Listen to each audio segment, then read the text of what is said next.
भगवान, मैं नॉनवेज छोड़ दूंगा, हजारों अगरबत्तियां जलाऊंगा, बस एक काम कर दे, वायरस को इस दुनिया से उठा ले, नर्क में जलाओ उसे, गरम तेल में पकोड़े बनाओ उसके। भगवान, तो फाइनली वो वक्त आ ही गया जब हमें जानने को मिलेगा कि ये साला ऑर्थुरो मरेगा कैसे।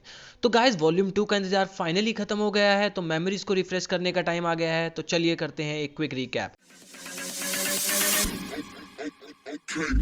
सीजन 5 ठीक उसी जगह से स्टार्ट होता है जहां उसने सीजन 4 में छोड़ा था। एपिसोड की शुरुआत लिस्बन से होती है क्योंकि वह अभी हाल ही में बैंक ऑफ स्पेन की हेलीकॉप्टर से उतरी थी। गांदियों को पकड़ लिया जाता है, गिरोह द्वारा बांध दिया जाता है क्योंकि वे उसे तमायो के खिलाफ बार्गेनिंग के रूप में इस्तेमाल करने वाले थे। लिस्बन ने रेडियो के थ्रू प्रोफेसर से कॉन्टैक्ट करने की कोशिश की लेकिन कोई जवाब नहीं मिला। जब फिर से कॉन्टैक्ट करते हैं तो पता चलता है कि प्रोफेसर को सियारा ने पकड़ लिया है। तमायो ने आर्मी को अटैक करने के लिए बुला लिया है। तमायो ने मेजर सगस्ता को बुलाया है जिन्होंने अफगानिस्तान, यमन आदि में सक्सेसफुल मिशन किए थे। तमायो गुस्से में है क्योंकि लिस्बन उसके सामने पुलिस वालों के हाथों से निकल गई और बैंक ऑफ स्पेन में पहुंच गई। सबको लगता है प्रोफेसर पुलिस द्वारा पकड़ा गया है, तो लिस्बन कमांड संभालती है और टीम को अगले कदम की ओर ले जाती है क्योंकि आर्मी बहुत सारे सैनिकों के साथ बैंक ऑफ स्पेन के पास पहुंच चुकी थी। लिस्बन, टोक्यो और स्टॉकहोम होस्टेजेस के साथ बैंक ऑफ स्पेन के बाहर आत्मसमर्पण करने के लिए तमायो के साथ शर्तों पर बातचीत करने का नेतृत्व करती है। क्योंकि तमायो इन गांदिया की रिहाई के लिए लिस्बन के साथ शर्तों पर बातचीत कर रहा है, तो लिस्बन अंदाजा लगाती है कि उनके पास प्रोफेसर नहीं है। गांदिया और बोगाटो के बीच हाथापाई का मुकाबला होता है। लिस्बन लड़ाई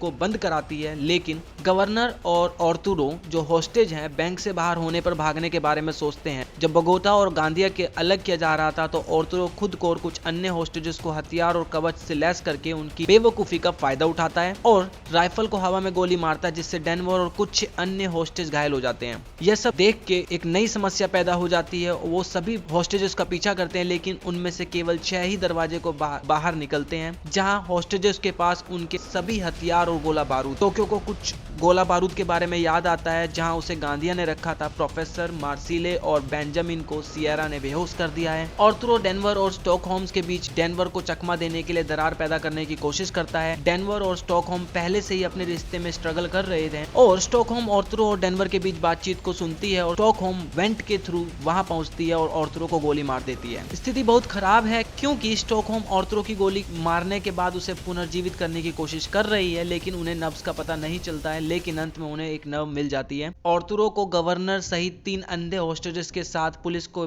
पास भेजा जाता है। तमायो ने सियरा को प्रोफेसर के साथ शामिल होने और सीएनआई के खिलाफ साजिश रचने के लिए ट्रेटर घोषित कर दिया। जैसा कि प्रोफेसर सियरा को वास्तविकता दिखाने की कोशिश करता है, उसका वाटर ब्रेक हो जाता है। वह प्रोफेसर की मदद लेने से मना करती है लेकिन क्योंकि बच्चा बाहर नहीं आ रहा है, उन्हें पता चलता है बच्चा पेट में ही घूम गया है जिसका अर्थ है कि उसे प्रोफेसर को रिहा करना पड़ेगा। कोई और विकल्प ना होने की वजह से प्रोफेसर को छोड़ देती है। प्रोफेसर सियरा की मदद करता है और उसे एक सुरक्षित रूप से बच्चे को जन्म देती है। जैसे ही मेजर सगस्ता की टीम ने बैंक ऑफ स्पेन को तोड़ने की तैयारी की, पामेलो ने गिरोह को काउंटर अटैक के लिए कमांड संभालता है। टोक्यो, डेनवर और मनीला वॉलंटरीली सबसे आगे आते हैं और जो अपने आप को सबसे अधिक खतरे में डालेंगे। मेजर सगस्ता की टीम ने बैंक ऑफ स्पेन के बाहर प्रदर्शन कर रहे लोगों के बीच छत को खोलकर ब्लास्ट कर दिया। विस्फोट के कारण 2 टन का स्टैचू हेलसिंकी के पैर पर गिर जाता है और वो फंस जाता है और घायल हो जाता है। प्रोफेसर रेडियो पर वापस आ गए हैं और उन्हें उन सब के माध्यम से नेविगेट करने की कोशिश करते हैं। गिरोह हेलसिंकी को बचाने की कोशिश कर रहा है और कई गोलियों की आदान प्रदान करने पर इस एपिसोड में जमकर मारपीट हो रही है।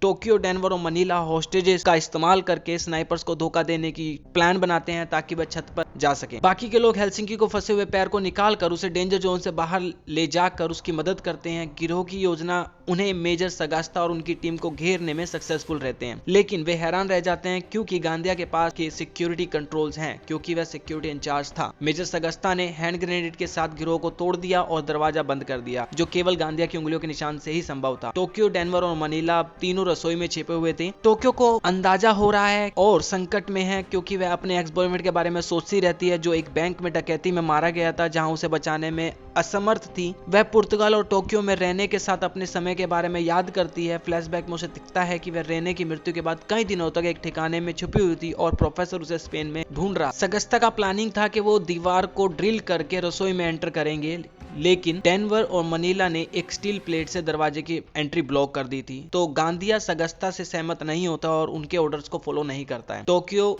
उसे उकसाकर उसका फायदा उठाती है और गांदिया घबराकर एक हैंड ग्रेनेड फेंकता है जो टोक्यो उन पर वापस फेंक देती है। स्टॉकहोम को आर्थुरो के विजन्स आ रहे हैं और वो स्टेबल नहीं है। वह उन विजन्स से छुटकारा पाने के लिए खुद को मॉर्फिन का इंजेक्शन लगाती है। टोक्यो सगस्ता की टीम की ड्रिलिंग सुनती है और उनके पैर पे गोली मार देती है, लेकिन यह उनके लिए अच्छा नहीं होता है। सगस्ता के पास स्नाइपर्स थे और जैसे ही टोक्यो और डेनवर किचन से बाहर निकलते हैं, स्नाइपर्स टोक्यो को गोली मार देते हैं। टोक्यो को 5 गोलियों से भारी रूप से घायल हो जाती है। Stockholm dump water food lift के बारे में पता लगता है और वो डेनवर को बताती है कि वे उस सॉफ्ट के बच सकते हैं। मनीला और डेनवर दोनों टोक्यो को पीछे छोड़ते हुए नीचे उतरते हैं क्योंकि टोक्यो केबल पकड़ने के लिए अपना हाथ नहीं हिला सकती। पूरे समय रियो रसोई के फर्श के नीचे ड्रिलिंग कर रहा था। टोक्यो को पता चलता है कि पूरी तरह से घायल हो गई है और अब नहीं बच सकती। अगर बच भी जाती है तो वह गिरोह के लिए एक रिस्पॉन्सिबिलिटी बन सकती है, इसलिए वो वहीं पे रहने का और सगस्ता की टीम का सामना करने का फैसला करती है। पार्ट 1 के एंड में टोक्यो के जमीन पर पड़े होने पे साथ ही समाप्त होता है। गांदिया बस उसे गोली मारने ही वाला है, लेकिन हम देखते हैं कि उसके हाथ में ग्रेनेड की पिन से भरा हुआ है। उसने अपने बनियान में हैंड ग्रेनेड से पिन खींचे हुए थे, खुद को बलिदान कर दिया और सगस्ता और उसकी टीम को साथ मार डाला और वॉल्यूम 1 यहीं पर खत्म हो जाता है। तो वॉल्यूम 2 में क्या प्रोफेसर गोल्ड लेके निकल पाएंगे या सब आर्मी के हाथों मारे जाएंगे? कमेंट में मुझे जरूर बताना और चैनल को सब्सक्राइब करना मत भूलना, क्योंकि वॉल्यूम 2 का रिव्यूज एंड एक्सप्लेनेशन बहुत जल्दी चैनल पे आपको मिल जाएगा। तब तक के लिए स्टे सेफ।